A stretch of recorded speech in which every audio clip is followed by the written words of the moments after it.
মাছের ছড়াছড়ি চারিদিকে, যেটাই পছন্দ করে চাইবেন সেটাই আপনাকে গরম গরম ভেজে হাতে তুলে দেবে, একদম পেঁয়াজ আর কাসুন্দি দিয়ে।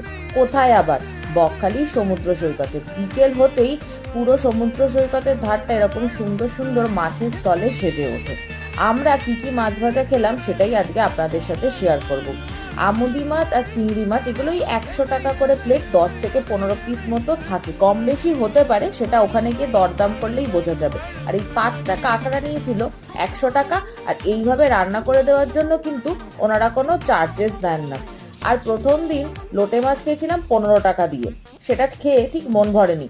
পরের দিন খুঁজে খুঁজে বার করলাম এই কাকিমার দোকান থেকে 20 টাকায় বিশাল বড় বড় এরকম লোটে মাছ, যেটাকে মাঝখান থেকে 2 ভাগ করে দিয়েছিল।